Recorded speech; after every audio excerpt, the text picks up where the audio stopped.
Hey guys, welcome back to World of Warships. Today we're taking a look at the Buffalo, which received some buffs this update. Very exciting. Buffalo is one of the ships that I actually didn't mind going through the American heavy cruiser line, but I know it's a bit of a pain point for most people, so seeing it get buffed is very nice. And to be honest with you, I think it's very good buffs for this ship.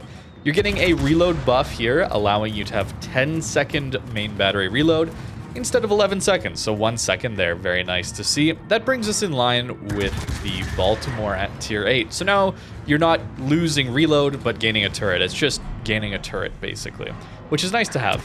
We also gain a little bit of range, 0.2 kilometers on the range, up to 15.8, maybe letting you take reload mod a little easier. And lastly, we have the rudder shift. We now have an 8.4 second rudder shift. That's down from 11.2, so a massive maneuverability increase for the Buffalo.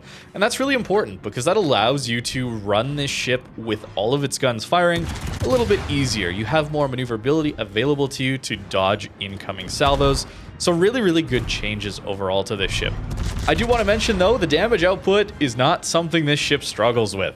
Look at the damage we have been and are going to do to this Bourgogne here. Buffalo is incredibly powerful with these main guns. That's nearly 5k HE alpha, double permanent fire the instant his damage control runs out. A little bit of RNG there, certainly. Another nearly 6k HE alpha.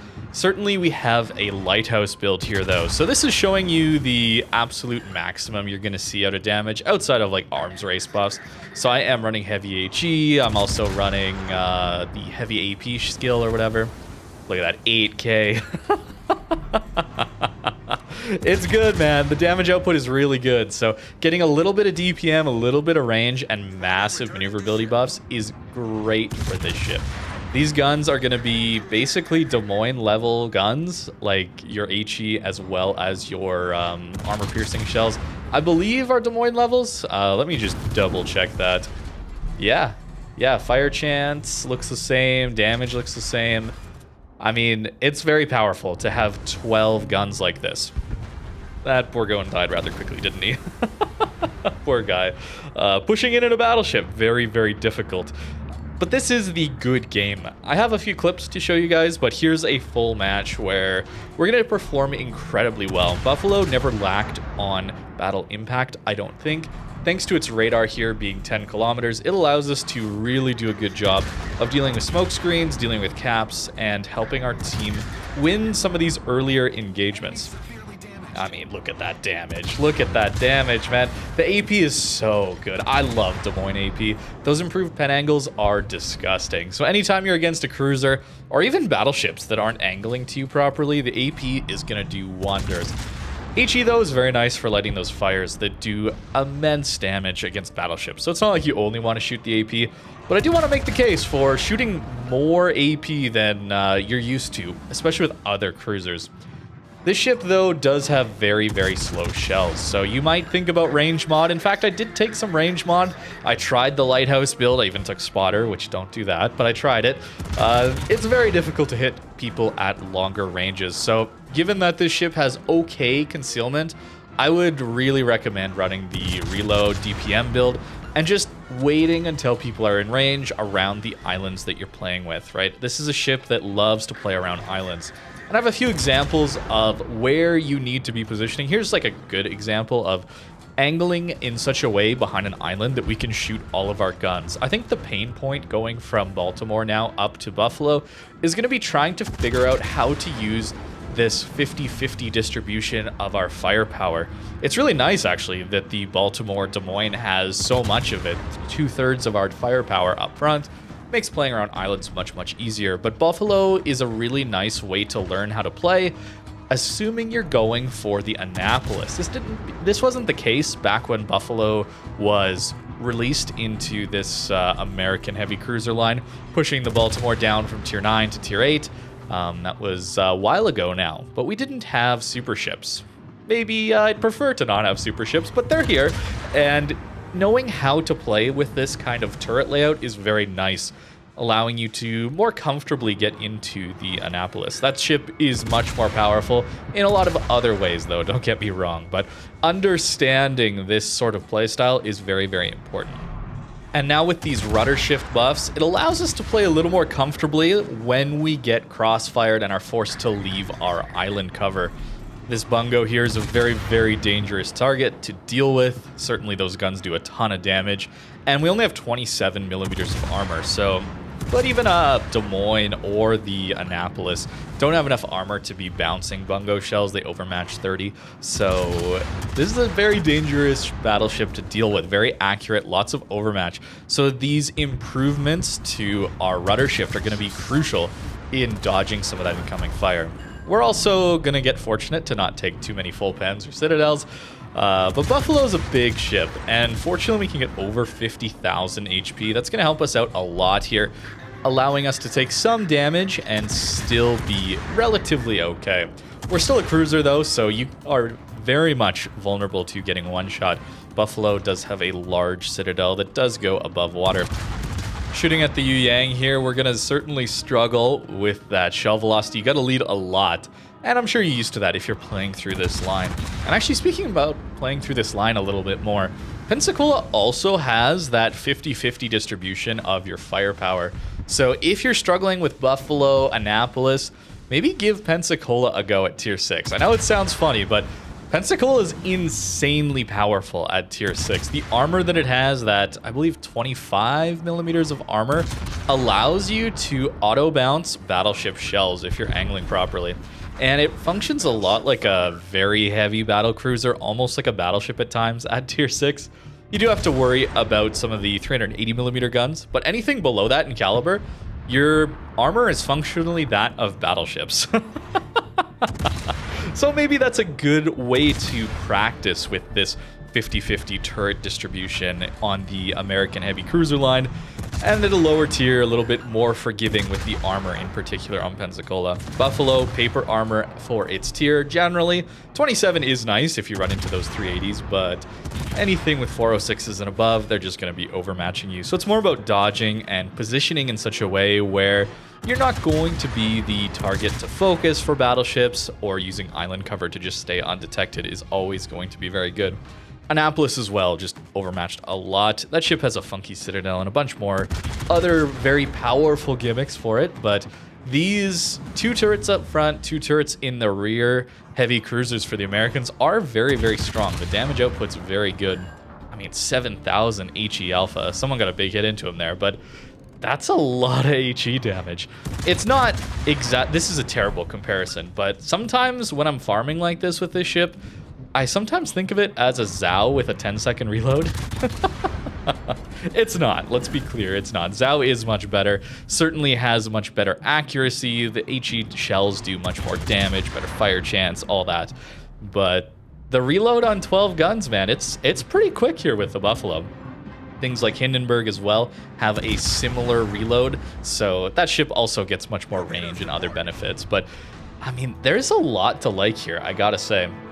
And actually looking at Hindenburg, it has 9.8 second reload instead of 10-second reload, so very similar. But Buffalo has higher HE alpha and a little bit higher fire chance. Hindenburg, of course, more range, better shell velocity, better shell arcs, and pens 51mm. So I'm not going to say Buffalo is a Hindenburg or a Zhao or any of this, but I do want to say that the damage output is surprisingly good here on the Buffalo. It's just a matter of trying to stay alive. So again, that improved rudder shift I really liked. I hadn't played Buffalo in a very long time, and I do remember it feeling like a bit of a brick. It did not handle very well at all. It's bigger than the Baltimore before it. More awkward turret layout, especially when you're used to playing things like Des Moines or Baltimore or New Orleans as you're grinding the line. It's an awkward tier 9 to get, especially if you're not expecting it to come through like this. Now that we have Annapolis, I think it's a little bit more reasonable, but it's good, man. I actually really like Buffalo. Like I said, though, at the beginning, I liked Buffalo back in the day as well. It was awkward to play, it was hard, but I really liked the large alpha damage that you got out of these guns. Longer reload, sure, but I mean, 12-203s is very, very nice. This game is coming down to the wire here. We do have a massive advantage on ships. but the enemy team is very much ahead on points and caps. So Buffalo here going to do some work in the late game. As a cruiser, as always, you really want to save your HP to the late game. Not every game is going to go this far. We certainly struggle with blowouts in the modern day of World of Warships. But if you happen to get these games that go the distance, having a lot of HP as a cruiser in the late game is incredibly powerful. Here we're going to start to push towards B cap, and yeah, our range not allowing us to hit the Mecklenburg there. A little bit sad. We get spotted though, and we know the destroyer's in the cap, and I'm not going to radar quite yet. There's no stealth radar here. I'm going to wait and hope to catch him off guard. And his torp's got the Republic actually, so we do have to be a little bit worried if he has a torpedo reload booster available for us, but otherwise we should be in the clear. Still nice to have a Hydro, and yeah, just the alpha damage. And the reload's not bad either. As we get some adrenaline rush here, it feels pretty good. We'll take out the Yu Yang, Rune on our flank. I am going to turn into potential torpedoes just to make sure. It's down to a 3v2 though, so really close game here. We need to contest this cap as well as either get towards C after killing this Rune or deal with the Stalingrad. And speaking of, Stalingrad into our broadside would be bad with that armor piercing. So I'm trying to avoid the torpedoes. They don't seem to be coming though. So I don't think the Yu Yang had a reload booster available. There's the Stalingrad shot. We're gonna turn into the Rune, turn away from Stalin. Hope those shells land short or just miss. And still sticking with the armor piercing. We're doing okay damage into this Rune even though he's angled. But the important part here is that we're not taking too much damage in return. Tirpitz finishes him off with the help of Musashi salvo, and 4 kills, 150k into this game that we should be winning if we can kill this Stalingrad here. I had a great time in this match in particular, just the extra utility you have here as a cruiser with a radar. I know I've compared to some tier 10 farming cruisers, but it's so nice to have a radar, guys. It's so good into destroyers, into cruisers with smoke, into battleships over islands or around islands. It's very nice to just know who's around you. I popped several radars early on in this game, not to go after destroyers necessarily, but there was a Salem that mirrored me early on the island. I wanted to make sure he wasn't pushing around, and the extra information you get there is really nice. Now, I certainly could just sit behind this island and farm this Stalingrad here, but I do want to make sure he stays spotted. I'm a little worried that maybe our Musashi goes down, our Tirpitz is a little farther away, and they're on 816 points, so any sort of kills that this Stalingrad is able to get, that swings the points very quickly. I don't think I'm going to get into C in time, so let's just go after this Stalingrad here. We're losing DPM by going bow in, but it's safer and gets us closer to this Stalingrad. We get the fire here, and I'm actually going to go over a few situations here after this game. Some clips I had where you might still want to just go bow in with this ship. You really don't want to do it for DPM purposes, but there are a couple situations where it's nice to just stay bow in. Here's one of them once the Stalingrad starts to look our way. Yeah, there goes Musashi. They're at almost 900 points now. There's Kuznetsov. Oh my goodness, this is getting a little scary. Now we get our rear guns in, but as soon as he looks at us, right, I am not going to use my rear guns. I know what Stalingrad guns can do. There's our Halsey Confederate, actually. So 6-second reload Buffalo, guys. 6 seconds. We're very close to Annapolis in that case. I believe Annapolis is 5.5-second reload on those main guns. So yeah, 5.5 seconds. So nearly a base Annapolis when you fully max out your AR and get a Confederate. Kraken unleashed into this game, into tier 10 matchmaker. That's not too bad. Good work, Buffalo. You know, some minor buffs. I personally found Buffalo to be decent before, but these buffs are more than welcome. If you're interested in grinding to the Des Moines or the Annapolis, I don't think the Buffalo's too bad of a pain point, other than getting used to the playstyle required by these different turret layouts. On to a few clips that I had trying to get some good games with this ship. This one is less about the damage, but I mean, this Mecklenburg dies so fast. I guess it is a little bit about the shell velocity and lead times. You do have to lead a lot with these guns. Even though I did try some range mod as well, I didn't find myself getting too much value out of range mod. Anytime I was shooting at ships, even battleships, at those longer ranges, 16, 17, 18 kilometers, it's so hard to lead. If you're really good with the Moines guns and are used to them, that's the other thing. It's you can be good with the guns, but if you haven't played them in a while, it's very difficult to know the lead all the time. We get overmatched, actually, by that Iowa. So armor not quite holding there. We do want to be avoiding salvos as much as we can. This poor Mecklenburg, though. Another fire. Yeah, pushing as a battleship, it's tough these days. It is very, very tough. And that's what Buffalo's good at farming, obviously. We've seen some of the damage this thing is capable of. So it's important to be a little bit patient as well with Buffalo. Pushing in with this ship, I really, really would not recommend.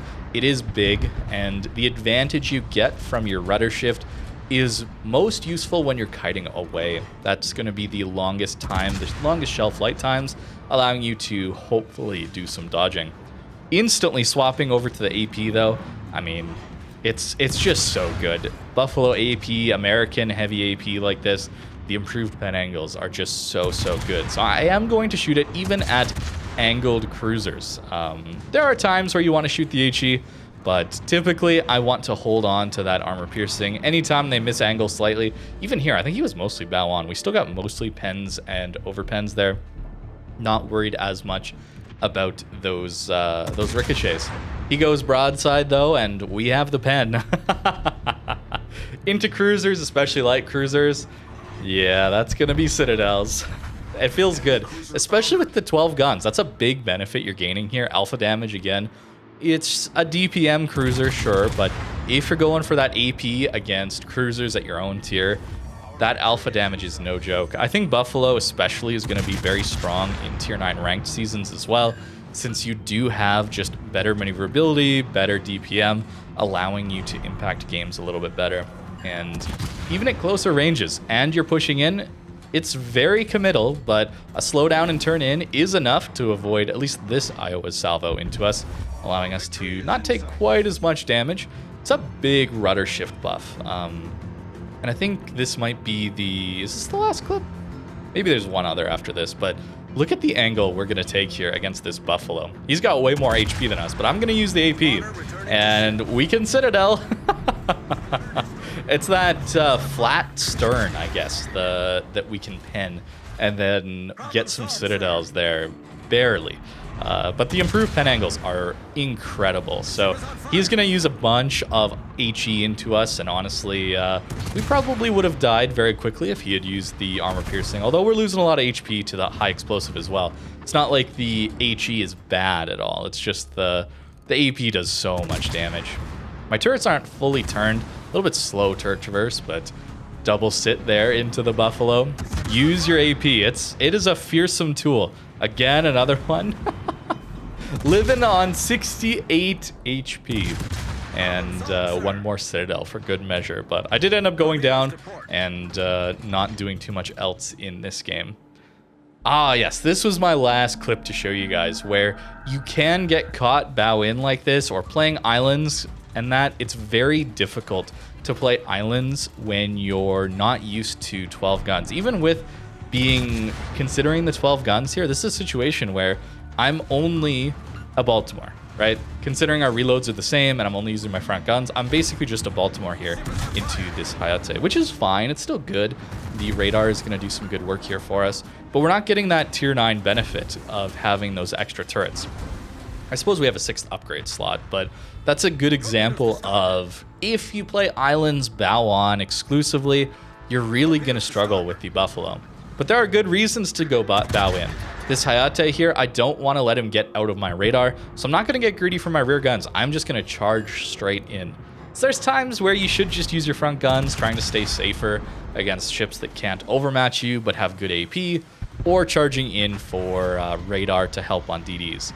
But it's a different playstyle to get used to. But I still think Buffalo is very, very good, and these are some very welcome changes. As for the build here on the Buffalo, very standard basic build is what I went for. Unless I was trying Lighthouse, which is very, very difficult and very matchmaker dependent. But this is what I went with, really valuing the extra radar and especially the extra heal here. Survivability expert getting us over 50k HP. It feels really good. Relatively tanky, thanks to that rudder shift as well. Concealment though, 10.7, not too bad. And of course, trying to use gun feeder as well as grease the gears. Slow turrets to traverse, as well as AP and high explosive that we would like to use a lot of both. So swapping quickly if you have any of these special commanders. It's not just Halsey. I believe the Doe brothers, yeah. George Doe, John Doe both have those upgrades as well. Anytime you're taking gun feeder or grease the gears, you will be a little bit better. And it's really nice on these ships that have such powerful HE and armor piercing. Here, I was using range mod last, trying that out, but it's hard, man. It's hard to lead at those ranges. So I would stick with the reload mod personally, and then go with something like this. If you don't have the radar, you can always just go engine room or whatever. It's a good ship now. It was a decent ship before, but a bit of a roadblock as you were grinding up, I think. And now a little bit less so. At least I hope so. You'll have to let me know what you think in the comments below. If you didn't like Buffalo before and are grinding through it, or you go back and try it, let me know what you think now. As I'm a little biased to it, as I didn't mind Buffalo before. Here's that above water citadel I was talking about. Very, very difficult to... I mean, you're just going to get smashed if you're broadside. That's just how it goes. And 27 everywhere means anything above those 380s, you're going to get absolutely dunked on. 406s and above, I should say. You can bounce some of those 380 and below guns. But HE DPM of 201,000, AP DPM of 360,000. It's pretty spicy for a tier 9 now. That reload buff is nice, as well as the maneuverability. But that's going to do it for today. Always like to see Wargaming going back and looking at some of these older ships. Really makes me, puts to rest some of the thoughts about, oh, we only look at new ships and it's only power creep. We only do new ships. No, we look at old ships as well, and we want all ships to be viable. At least that's the feeling I'm getting from some of these older ships changes. Henry as well. Henry's back. Buffalo's decent. Feels good, man. Thank you very much for watching, and have a great rest of your day.